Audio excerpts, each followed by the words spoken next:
배신의 시작은 아주 사소한 욕심에서부터였습니다.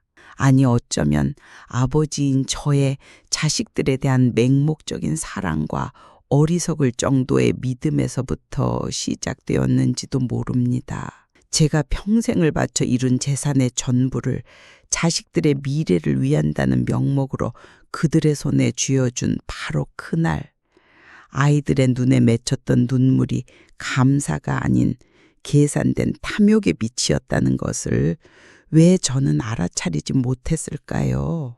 이 채널에서는 매주 이처럼 인생의 기로에 선 사람들의 마음의 절규를 전해드리고 있습니다. 괜찮으시다면 채널 구독과 좋아요 버튼으로 조용히 이야기에 귀 기울여 주시면 감사하겠습니다. 제 이름은 박진수, 올해 73살입니다. 저는 전쟁이 끝난 직후 맨주먹으로 서울 을지로의 인쇄소 골목에서 작은 인쇄소를 차려 50년간 잉크 냄새에 파묻혀 필사적으로 일해왔습니다. 경제성장의 파도를 타고 운 좋게도 사업은 순조롭게 확장되었고 정신을 차려보니 저와 아내 그리고 아들, 딸 4식구가 무엇 하나 부족함 없이 살 수 있을 정도의 재산을 모을 수 있었습니다. 강남에 마당 딸린 2층 주택을 짓고 아이들은 둘 다 명문 사립대학까지 졸업시켰습니다. 아들 정훈이는 대기업 증권사에 다니고 있고 딸 서현이는 의사 남편과 결혼하여 2 아이를 낳았습니다. 남들이 보기에는 제 인생은 순탄하기만 한 성공 신화였을지도 모릅니다. 하지만 3년 전 평생을 함께 온 아내 은숙이가 암으로 세상을 떠난 그날부터 제 인생의 톱니바퀴는 조금씩 삐걱거리기 시작했습니다. 아내라는 태양을 잃은 저희 집은 급격히 빛을 잃고 활기를 잃어갔습니다. 아이들은 각자 자신의 가정을 꾸리고 바쁜 나날을 보내고 있었습니다. 그들이 저를 걱정하고 있다는 것은 알고 있었습니다. 하지만 너무나도 넓어진 집에 홀로 남겨진 저의 마음속 빈 자리를 채워줄 수는 없었습니다. 외로웠습니다. 그리고 그 외로움이 저로 하여금 그 돌이킬 수 없는 결정을 내리게 만들었습니다. 아내의 3년상을 치른 어느 날이었습니다. 저는 정은이와 서연이를 집으로 불렀습니다. 그리고 오랫동안 마음속으로 계획해왔던 생각을 털어놓았습니다. 정은아, 서연아, 너희에게 중요한 할 말이 있다.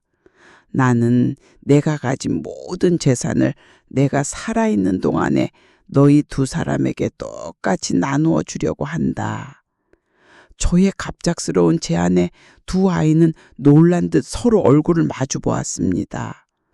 정은이가 당황한 표정으로 입을 열었습니다.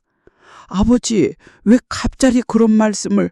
아버지 돈은 아버지 노후를 위해 쓰셔야죠. 서연이도 걱정스럽게 덧붙였습니다. 맞아요, 아빠. 저희 걱정은 하지 마세요. 아빠가 편안하게 지내시는 게 저희는 더 좋아요. 아이들의 그 기특한 말에 제 가슴은 뜨거워졌습니다. 하지만 제 결심은 흔들리지 않았습니다. 저는 살아생전 아내와 자주 이야기했었습니다. 우리가 죽고 나서 아이들이 돈 때문에 서로 등 돌리는 꼴만은 절대로 보고 싶지 않구려. 실제로 제 주변에서도 부모가 죽은 뒤에 그전까지는 우애가 깊었던 형제들이 유산을 놓고 뼈아픈 싸움을 벌이다 남보다도 못한 사이가 되어버리는 비극적인 이야기를 수없이 들어왔습니다. 저는 제 아이들에게 그런 추악한 싸움의 불씨를 남겨주고 싶지 않았습니다. 괜찮다. 나에게는 충분한 연금이 있다. 그리고 이 집도 어차피 너희들 것이다.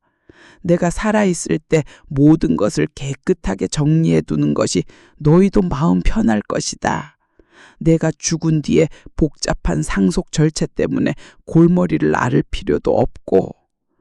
저는 아이들의 반대를 무릅쓰고 제 계획을 시행에 옮기기로 했습니다. 제가 소유하고 있던 주식과 예금, 그리고 이 강남의 주택을 평가해 보니 그 총액은 실로 8천억 원에 달했습니다. 저는 그것을 한치의 오차도 없이 4천억 원씩 두 아이의 통장에 나누어 입금했습니다. 이제 됐다. 이제 아이들이 돈 때문에 고생하거나 다툴 일은 없을 것이다. 저는 아버지로서 마지막 그리고 가장 큰 책임을 다했다고 굳게 믿었습니다. 재산의 사전 증여가 완료된 직후 아이들의 태도는 감사와 감격으로 가득 차 있었습니다. 아들 정훈이는 아버지 정말 감사합니다. 이 돈은 아버지 가르침대로 헛되이 쓰지 않고 아이들의 미래를 위해 소중히 사용하겠습니다. 라며 눈시울을 붉혔습니다. 딸 서연이도 아빠, 저 아빠 딸이라서 정말 행복해요. 이제부터는 더 자주 찾아뵐게요. 라고 약속했습니다. 하지만 그 감동적인 풍경은 그리 오래가지 못했습니다. 40억 원이라는 평생 만져본 적 없는 거금이 그들의 통장에 찍힌 그날부터 무언가가 확실하게 변하기 시작했습니다. 먼저 전화 횟수가 눈에 띄게 줄었습니다. 그전까지 일주일에 한 번은 꼭 아버지 별일 없으시죠? 라며 안부를 묻던 전화가 2주에 한 번, 한 달에 한 번으로 점점 뜸해졌습니다. 전화를 걸어와도 예전과 같은 따뜻함은 느껴지지 않았습니다. 아, 아빠? 나 잘 지내. 아빠도 뭐 똑같지? 그럼 또 통화하자. 마치 의무감에서 거는 듯한 사무적인 대화. 그리고 어느샌가부터는 제가 먼저 걸지 않으면 몇 달이고 목소리 한번 듣기 힘든 지경이 되었습니다. 제가 용기를 내어 요즘 어떻게 지내느냐라고 물어도 바빠요, 아빠. 저도 먹고 살기 힘드니까 좀 알아서 이해해 주세요. 라는 짜증 섞인 목소리가 돌아올 뿐이었습니다. 방문 횟수도 마찬가지였습니다. 이번 주말에는 찾아뵐게요. 라고 약속해도 당일이 되면 죄송해요, 아빠. 갑자기 아이가 열이 나서 미안해요. 회사에 급한 일이 생겼어요. 등 온갖 그럴듯한 핑계를 대며 약속을 어기기 일쑤였습니다. 저는 외로움을 느끼면서도 필사적으로 자신을 타일렀습니다. 괜찮다. 아이들도 각자의 가정이 있고 일이 있으니 바쁜 것이 당연하다. 내가 이기적인 생각을 해서는 안 된다. 하지만 제 마음속에 싹트기 시작한 작은 의심과 서운함은 날이 갈수록 크게 자라나고 있었습니다. 이었고 아이들의 저에 대한 태도는 단순한 무관심을 넘어 노골적인 이용으로 변해갔습니다.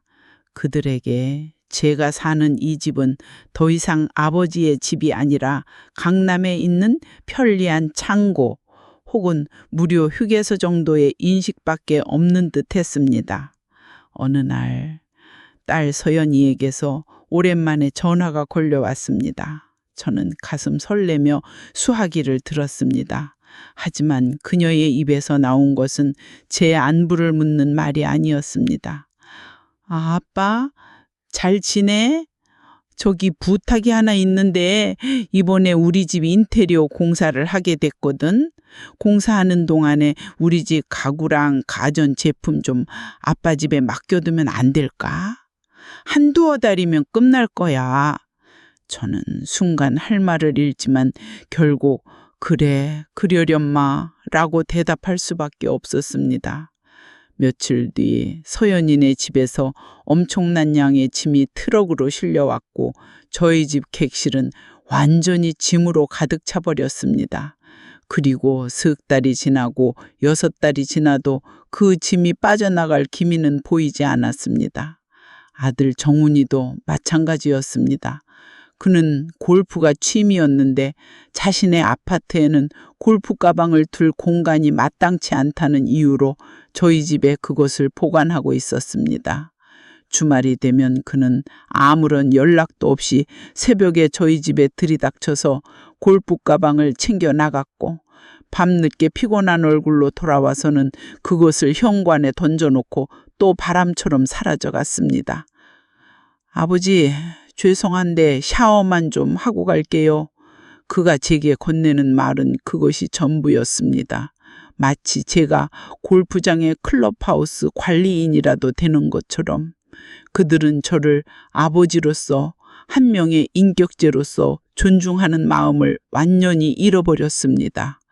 제가 살아있는 이 집은 더 이상 그들에게 추억이 깃든 장소가 아니라 그저 자신들의 편의에 따라 마음대로 이용할 수 있는 편리한 공간에 불과했던 것이 그런 나날이 2년 가까이 계속되던 어느 날이었습니다.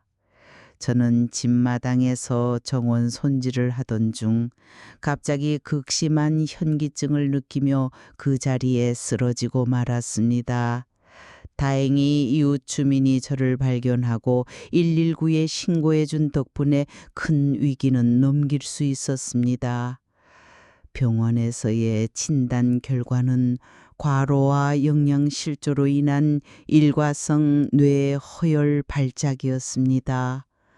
의사는 제게 이렇게 말했습니다. 어르신, 실례지만 가족이 없으십니까?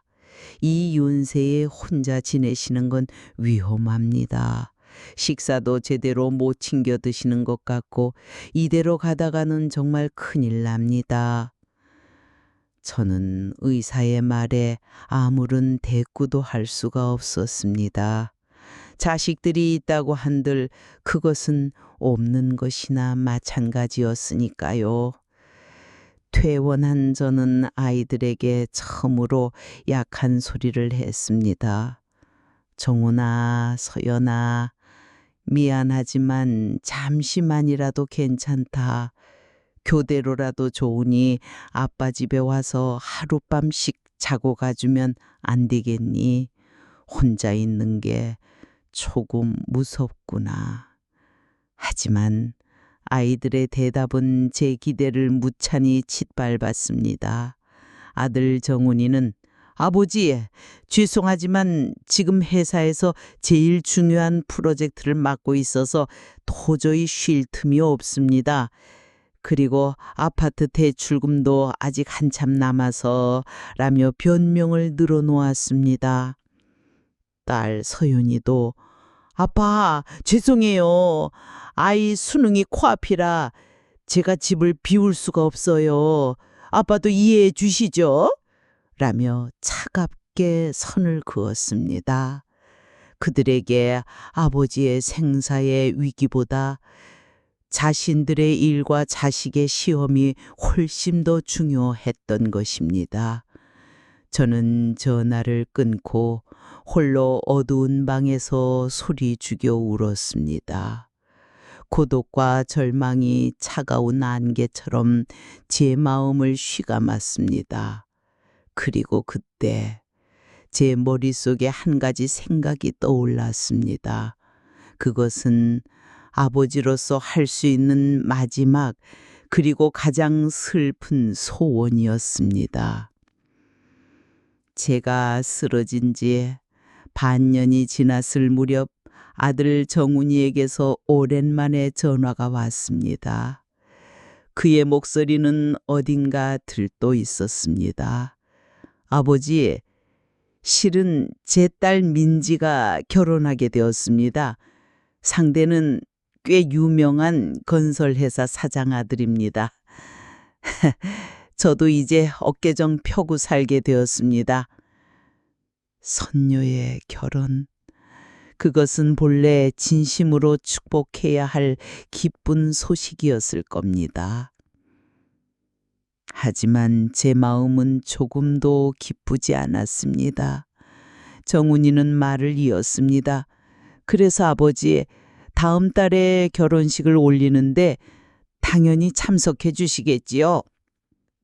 저는 물론이지 라고 대답하려 했습니다. 하지만 그 뒤에 이어진 그의 말이 제 움직임을 멈추게 했습니다. 다만 아버지, 한 가지 부탁이 있는데 그 옷차림 말입니다만 너무 촌스러운 옷을 입고 오시면 그 사돈댁에 좀 창피하다고 할까? 저는 제 귀를 의심했습니다. 촌스러운 옷차림? 저는 비록 사치는 하지 않지만 몸가짐은 늘 단정하게 하고 다닌다고 자부해 왔는데, 정훈아, 너 지금 뭐라고 했느냐? 제 물음에 정훈이는 황급히 말을 올버무렸습니다. 아니, 그런 뜻이 아니고요. 그냥 저쪽이 워낙 잘 사는 집안이다 보니 혹시라도 실례가 될까 싶어서. 그때 전화기 너머로 며느리의 날카로운 목소리가 들려왔습니다. 아버님, 솔직히 말씀드릴게요. 아버님이 결혼식에 오시면 저희가 창피합니다. 사돈댁 친척들은 다들 사회적으로 지위가 있는 분들인데 거기에 연금으로 근근히 살아가는 초라한 할아버지가 끼어 있으면 남들이 저희를 어떻게 보겠어요? 아시겠어요? 며느리의 그 너무나도 노골적이고 모욕적인 말에 저는 더 이상 분노를 넘어 깊은 허무감에 휩싸였습니다. 그리고 마지막으로 아들이 내뱉은 한마디가 제 심장에 비수를 꽂았습니다. 아버지, 죄송합니다. 하지만 이게 현실입니다. 그러니까 죄송하지만 이번 결혼식은 오지 않으시면 안 될까요? 축의금만 보내주시면 그걸로 충분합니다. 축의금만 보내주시면 충분합니다. 아들의 그 너무나도 무자비한 한마디는 마치 날카롭게 벼려진 유리 조각처럼 제 마음의 가장 부드러운 곳에 박혀 깊은 상처를 냈습니다. 저는 이 아들을 위해 50년간 인쇄소에서 허리가 휘도록 일해왔습니다. 제 노후 자금을 모두 내어주며 이 아들의 미래를 걱정했습니다. 그 결과가 이것이란 말인가? 손녀 결혼식에는 오지 말고 돈만 보내라. 저는 더 이상 그의 아버지가 아니라 그저 편리하게 돈을 인출할 수 있는 현금 지급기에 불과했던 것입니다. 전화기 너머에서 아들이 무언가 더 말하고 있는 것 같았지만 제 귀에는 더 이상 아무것도 들리지 않았습니다. 오지 윙 하는 이명과 제 심장이 천천히 부서져 내리는 소리만이 울려 퍼지고 있었습니다. 저는 말없이 수화기를 내려놓았습니다. 그리고 그 자리에 무너지듯 바닥에 주저앉았습니다. 눈물조차 나오지 않았습니다. 분노도 슬픔도 모두 지나가고 그저 멍한 상태였습니다. 제가 평생을 바쳐 지켜왔다고 믿었던 가족이라는 이름의 성이 실은 모래 위에 지어진 너무나도 허술한 환상이었음을 저는 그때 깨달았습니다. 그날 밤 저는 태어나서 처음으로 죽음을 생각했습니다. 이런 굴욕을 당하면서까지 더 살아갈 의미가 있을까? 하지만 그때 제 머릿속에 문득 먼저 세상을 떠난 아내 은숙이의 미소가 떠올랐습니다. 아내는 늘 제게 말했었습니다. 여보, 아이들을 믿고 기다려줘요. 그 아이들도 언젠가는 분명 진짜 부모의 사랑이 무엇인지 깨닫는 날이 올 거예요. 그래, 은수가, 나는 아직 포기할 수 없네. 내가 포기해버리면 당신이 믿었던 모든 것까지 거짓이 되어버리잖아. 저는 떨리는 손으로 일어섰습니다. 그리고 한 가지 결심을 가슴에 품었습니다. 손녀의 결혼식에 불참한 그날 이후 저는 아이들과의 모든 연락을 끊었습니다. 아이들에게서 전화가 걸려와도 받지 않았습니다. 제 마음은 굳게 닫혀 있었습니다. 그러던 어느 날 저는 기분 전환 삼아 옛말 아내와 자주 찾던 동네 공원을 산책하고 있었습니다. 벤치에 앉아 멍하니 연못을 바라보고 있는데 옆에 휠체어를 탄 한 노인이 앉았습니다. 저는 가볍게 목례만 하고 시선을 돌렸습니다. 지금의 저에게는 누구와도 이야기할 기력이 없었습니다. 하지만 그 노인은 온화한 목소리로 제게 말을 걸어왔습니다. 날씨가 참 좋구려. 이런 날은 집에만 있기에는 아깝지. 저는 마지못해 대꾸했습니다. 자신을 김영호라고 소개한 그 노인은 저와 비슷한 70대로 원래 작은 공장을 운영했다고 했습니다. 그리고 그는 제게 자신의 기구한 과거를 이야기하기 시작했습니다. 그는 젊은 시절 함경북도에서 태어나 6.25 전쟁 때 가족과 헤어져 홀로 월남한 실향민이었습니다. 혹독한 피난길에서 부모를 잃고 혼자 살아남아야 했던 그의 이야기는 저의 하찮은 고민을 날려버릴 만큼 강렬하고 슬펐습니다. 그리고 그는 제게 이렇게 말했습니다.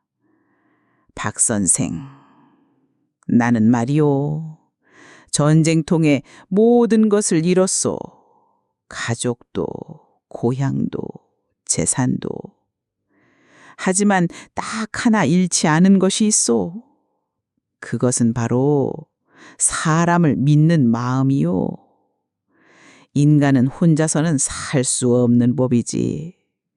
아무리 배신당하고 상처받아도 어딘가에서 누군가를 믿지 않으면 사람은 짐승이 되어버리는 법이야.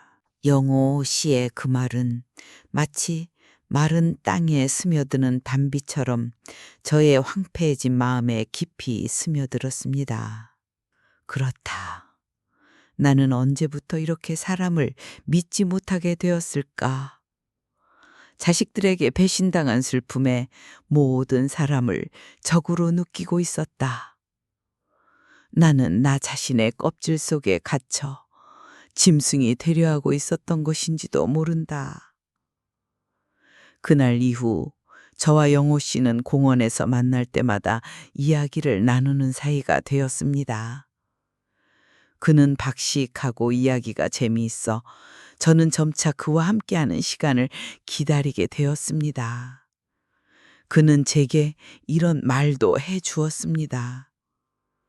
박 선생, 자식들을 용서할 필요는 없어.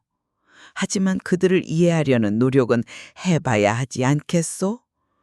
그 아이들도 분명 약한 인간일 뿐이요.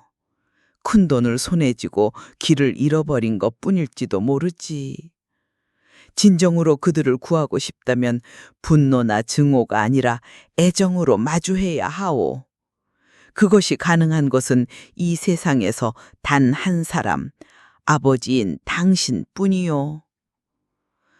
영호 씨의 그 깊이 있는 말에 저는 정신이 번쩍 들었습니다. 저는 지금까지 아이들을 그저 비난하기만 했습니다. 하지만 그들이 왜 그런 행동을 했는지 그 마음속 어둠을 이해하려는 노력은 해보지 않았습니다. 저는 아버지로서 실격이었던 것인지도 모릅니다. 그날 밤 저는 오랜만에 아이들의 앨범을 펼쳐보았습니다. 거기에는 천진난만하게 웃고 있는 어린 정훈이와 서연이의 모습이 있었습니다. 나는 이 아이들의 미소를 다시 되찾고 싶다. 진심으로 그렇게 생각했습니다. 그리고 그러기 위해서라면 어떤 어려움에도 맞서겠다고 굳게 결심했습니다.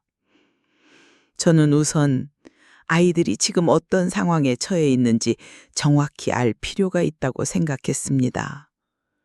저는 얼마 남지 않은 비상금을 털어 작은 흥신소에 아들과 딸의 뒷조사를 의뢰했습니다. 한 달 뒤 흥신소에서 받은 보고서는 제 예상을 훨씬 뛰어넘는 충격적인 내용이었습니다. 보고서에 따르면 아들 정훈이는 제가 준 40억 원을 종잣돈으로 주식 선물 거래에 손을 댔다가 큰 실패를 맛보았습니다.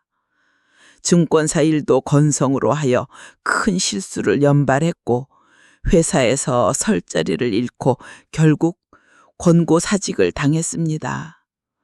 그리고 그는 주식으로 진 막대한 빚을 갚기 위해 사채까지 끌어다 썼고 그 빚 독축에 시달리는 지옥 같은 나날을 보내고 있다고 했습니다. 딸 서연이의 상황도 마찬가지였습니다.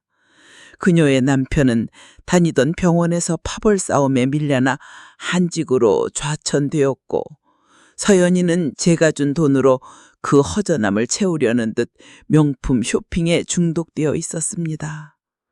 그녀는 익숙하지 않은 사치스러운 생활에 빠져 허영심을 채웠지만 마음은 조금도 채워지지 않았고 점차 집에 틀어박혀 지내는 날이 많아졌다고 적혀 있었습니다.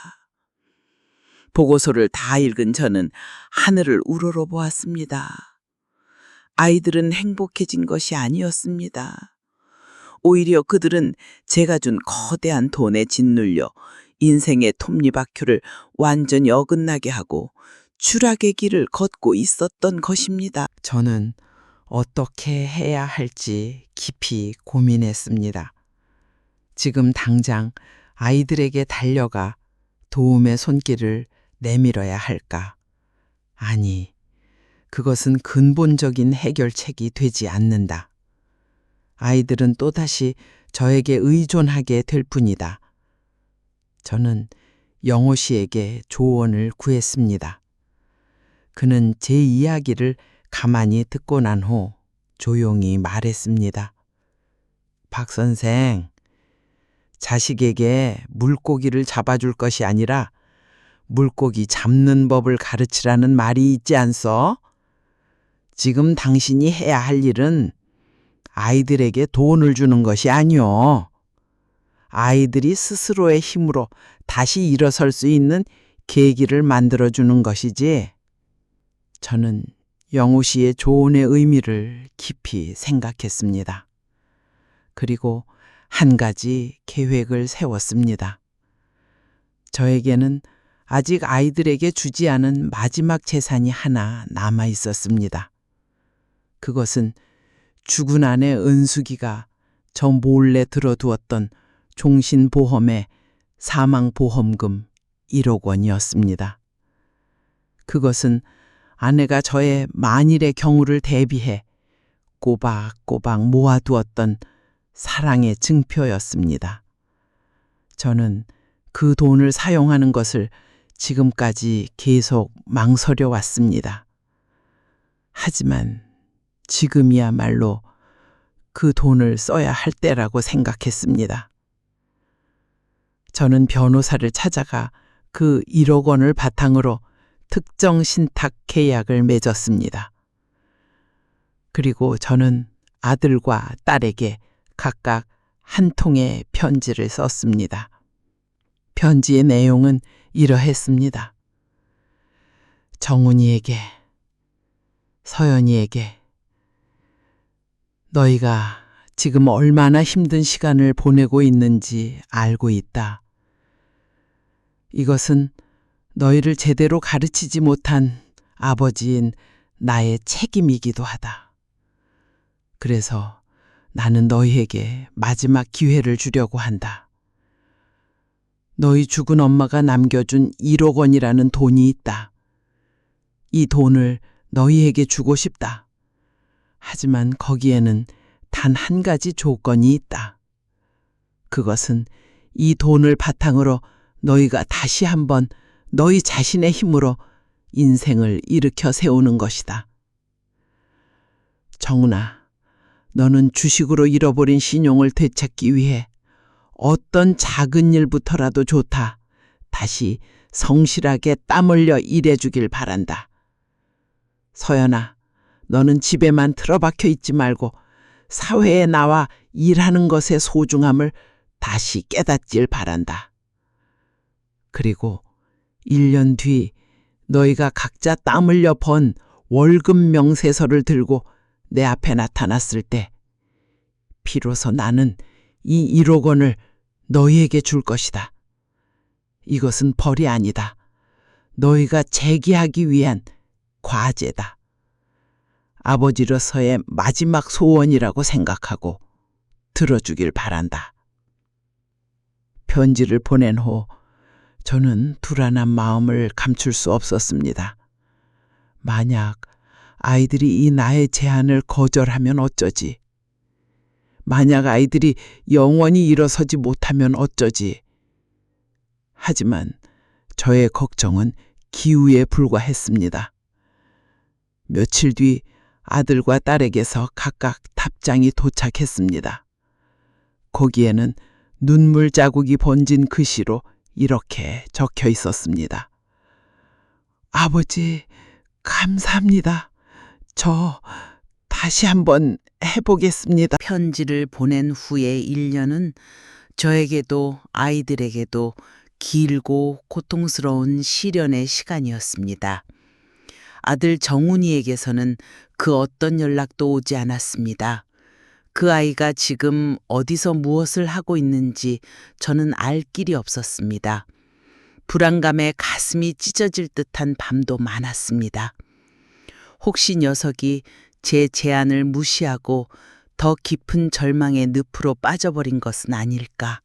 하지만 그럴 때마다 저는 용호 씨의 믿고 기다리는 것, 그것 또한 부모의 역할이지 라는 말을 떠올리며 억지로 마음을 다잡았습니다. 한편 딸 서연이에게서는 한 달에 한 번꼴로 짧은 편지가 도착했습니다. 편지에는 그녀가 동네 마트에서 계산원으로 아르바이트를 시작했다는 소식, 익숙지 않은 일에 실수를 연발하면서도 필사적으로 버티고 있다는 이야기, 그리고 엄마의 일하는 모습을 보고 아이들이 응원해 준다는 이야기 등이 서툰 글씨로 적혀 있었습니다. 편지의 마지막은 늘 아빠도 건강 잘 챙기세요 라는 말로 끝맺어져 있었습니다. 그 짧은 한 문장에서 저는 딸의 마음 속에 아직 저를 아버지로 생각하는 따뜻함이 남아있음을 느끼고 안도의 눈물을 흘렸습니다. 그리고 마침내 약속의 1년이 흐른 어느 날이었습니다. 저희 집 현관 초인종이 울렸습니다. 문을 열자 그곳에는 1년 만에 보는 아들 정훈이의 모습이 서 있었습니다. 그는 더 이상 값비싼 양복 차림이 아니었습니다. 낡은 작업복을 입고 있었고 얼굴은 햇볕에 검게 그을렸으며 손은 온통 굳은 살과 상처투성이었습니다. 하지만 그의 눈빛은 제가 지금까지 단 한 번도 본 적 없는 강인하고 맑은 빛을 띠고 있었습니다. 아버지, 다녀왔습니다. 아들의 그 잠긴 목소리를 듣는 순간 저는 모든 말을 잃었습니다. 아들의 손에는 1년치의 빼곡한 월급 명세서 뭉치가 들려 있었습니다. 그는 이 1년 동안 아무에게도 말하지 않고 작은 건설 현장에서 막노동꾼으로 일해왔던 것입니다. 아버지, 보세요. 이게 제가 지난 1년 동안 피땀 흘려 번 돈입니다. 액수는 얼마 되지 않지만 이것이 제 자랑입니다. 저는 그 월급 명세서를 떨리는 손으로 받아들였습니다. 거기에는 그가 비가 오나 눈이 오나 진흙탕 속에서 뒹굴며 성실하게 일해온 흔적이 고스란히 새겨져 있었습니다. 그때 현관 밖에 또 한 사람의 그림자가 서 있는 것을 보았습니다. 딸 서연이었습니다. 그녀 또한 마트 유니폼을 입은 채로 한 걸음에 달려와 준 것이었습니다. 그녀의 손에도 마찬가지로 1년치의 월급 명세서가 들려 있었습니다. 아빠, 저희 약속 지켰어요. 저는 아무 말 없이 두 아이를 힘껏 껴안았습니다. 비록 야이고 초라한 모습이었지만 분명 그곳에 서 있는 두 사람은 제가 알던 그 오만하고 이기적이었던 아이들이 아니었습니다. 그들은 지난 1년의 시간을 통해 노동의 생성함과 스스로의 힘으로 일어서는 법을 배운 것입니다. 우리 세 사람은 현관 앞에서 남의 시선도 아랑곳하지 않고 목 놓고 울었습니다. 그것은 지난날의 모든 과오와 아픔을 씻어내는 회개의 눈물이자 재생의 눈물이었습니다. 저는 약속대로 죽은 아내가 남겨준 생명보험금 1억 원을 아이들에게 주려 했습니다. 하지만 두 아이는 그 돈을 받으려 하지 않았습니다. 아버지, 이 돈은 저희가 받을 수 없습니다. 이건 어머니가 아버지를 위해 남겨주신 돈입니다. 저희가 가질 자격이 없습니다. 정훈이가 말했습니다. 서연이도 고개를 끄덕였습니다. 맞아요, 아빠. 저희는 이제 괜찮아요. 저희 힘으로 살아갈 수 있어요. 이 돈은 아빠가 앞으로의 인생을 즐기시는데 쓰세요. 저는 아이들의 그 훌쩍 성장한 모습에 다시 한번 눈시울이 뜨거워지는 것을 느꼈습니다. 우리 가족은 오랜 상의 끝에 그 1억 원의 사용처를 결정했습니다. 절반은 제가 만일의 경우를 대비해 가지고 있고 나머지 절반은 정원이와 서연이 그리고 우리 손주들을 위한 가족 기금으로 만들기로 한 것입니다. 그 기금은 가족 중 누군가가 정말 어려운 일에 처했을 때 서로 돕기 위한 것이었습니다. 우리는 돈을 통해 한 번 깨졌던 가족의 유대를 새로운 형태로 다시 잇게 된 것입니다. 그날 이후 우리 가족 관계는 예전과는 비교할 수 없을 만큼 따뜻하고 깊어졌습니다. 아이들은 자주 제 집에 찾아와 함께 식탁에 둘러앉아 서로의 근황을 이야기했습니다. 그들은 더 이상 제 재산을 탐내지 않았습니다. 그들이 원했던 것은 돈이 아니라 아버지인 저의 사랑과 관심이었던 것입니다. 모든 것이 제자리를 찾아가기 시작한 어느 날 저는 영호 씨를 식사에 초대했습니다. 그가 없었더라면 제가 지금 어떻게 되었을지 알 수 없는 일이었습니다. 영호 씨, 정말 고맙습니다. 당신 덕분에 내가 아버지로서의 도리를 저버리지 않을 수 있었습니다. 영호 씨는 쑥스러운 듯 웃었습니다. 인사치레는 그만두시오, 박 선생. 나는 아무것도 한 게 없어. 모든 것은 당신이 당신 자신의 힘으로 이겨낸 것이지. 나는 그저 옆에서 살짝 등을 밀어주었을 뿐이요. 저희는 술잔을 기울이며 지난 일들을 이야기했습니다. 그리고 저는 그에게 한 가지 제안을 했습니다. 용호 씨, 괜찮으시다면 앞으로 저와 함께 어떤 활동을 해보시지 않겠습니까? 저는 저와 같이 자녀와의 관계 문제로 고민하는 부모들을 위한 작은 상담회를 열고 싶다고 생각하고 있었습니다. 저의 실패담이 누군가에게는 타산지석이 될 수 있을지도 모른다. 그리고 영호 씨처럼 인생의 지혜를 가진 분이 함께 해준다면 분명 많은 사람을 도울 수 있을 것이라고 생각했던 것입니다. 영호 씨는 제 제안에 눈을 빛냈습니다. 그거 좋은 생각이요, 박 선생. 나도 이제 늙어서 언제까지 살지 모르지만 남은 인생 누군가에게 도움이 될 수 있다면 더 바랄 게 없지. 우리 두 늙은이의 가슴에 새로운 열정의 불꽃이 타오르는 순간이었습니다. 저희가 지역 복지관에서 시작한 부모와 자녀를 위한 대화의 광장이라는 이름의 작은 상담회는 금세 입소문을 타고 매번 많은 사람들이 모여들었습니다.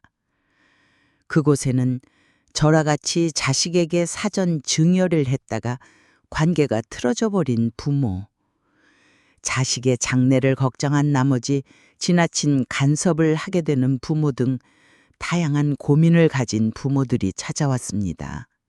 저와 영어 씨는 그저 그들의 이야기에 귀 기울이고 저희의 경험을 이야기해 주었습니다. 저희는 전문가가 아니었습니다. 그래서 명확한 해결책을 제시할 수는 없었습니다. 하지만 같은 아픔을 공유하는 것만으로도 그들의 마음의 짐을 조금이나마 덜어줄 수 있다고 믿었습니다. 상담회가 끝난 후 한 아버지가 제게 다가와 이렇게 말했습니다. 박 선생님, 감사합니다. 저도 선생님과 똑같은 실수를 저지를 뻔했습니다. 오늘 선생님 말씀을 듣고 정신이 번쩍 들었습니다. 저는 제 아들을 믿고 기다려보기로 했습니다. 그 말에 저는 이 활동을 시작하길 정말 잘했다고 진심으로 생각했습니다. 저의 실패가 누군가의 인생을 구하는 계기가 되었다. 그것만으로도 제가 저질렀던 잘못이 조금은 씻겨 나가는 듯한 기분이었습니다. 그로부터 몇 년의 세월이 흘렀습니다. 제 아이들은 각자 자신의 힘으로 어려움을 극복하고 지금은 평온한 삶을 살고 있습니다. 아들 정훈이는 건설 현장에서의 경험을 살려 작은 인테리어 회사를 차렸고 성실한 일솜씨로 동네 사람들의 신뢰를 얻고 있습니다. 딸 서연이도 아르바이트생에서 정직원으로 채용되어 살림의 보탬이 되면서 두 아이를 훌륭하게 키워내고 있습니다. 그들은 다시는 큰 돈을 만질 수 없을지도 모릅니다. 하지만 그들의 얼굴에는 이전에는 볼 수 없었던 자신감과 충만함이 가득 차 있습니다. 저는 이제 조용히 제 인생의 마지막을 준비하고 있습니다. 제 곁에는 늘 온화하게 미소 짓고 있는 아내의 영종이 놓여 있습니다. 그리고 제 주위에는 저를 진심으로 아껴주는 아이들과 둘도 없는 친구가 있습니다. 저는 분명 한 번 큰 실수를 저질렀습니다. 아버지로서 가장 중요한 것을 놓치고 아이들을 불행의 구렁텅이로 밀어넣었습니다. 하지만 인생은 다시 시작할 수 있습니다. 그리고 진정한 재산이란 은행 통장의 잔고가 아니라 사람과 사람 사이에 흐르는 따뜻한 신뢰와 애정이라는 것을 저는 제 온몸으로 배웠습니다. 저는 자식들이 상속 문제로 다툴 것을 염려한 나머지 좋은 마음으로 전 재산을 사전 증여했습니다. 하지만 그 결정은 아이들의 마음을 병들게 하고 저 자신을 깊은 고독으로 몰아넣는 결과를 낳았습니다. 돈은 사람의 마음을 풍요롭게도 미치게도 할 수 있습니다. 가장 중요한 것은 돈을 어떻게 물려주느냐가 아니라 돈보다 더 소중한 가족의 유대를 어떻게 가꾸어 나가느냐 하는 것인지도 모릅니다. 만약 당신이 제 입장이었다면 어떻게 하시겠습니까? 자식들의 미래를 위해 저와 같은 결정을 내리시겠습니까? 아니면 다른 길을 선택하시겠습니까? 여러분의 소중한 의견을 부디 댓글로 남겨주십시오. 그리고 만약 이 이야기가 당신의 마음에 조금이라도 울림을 주었다면 채널 구독과 좋아요 버튼으로 조용히 응원해 주시면 감사하겠습니다. 다음 이야기도 기대해 주세요.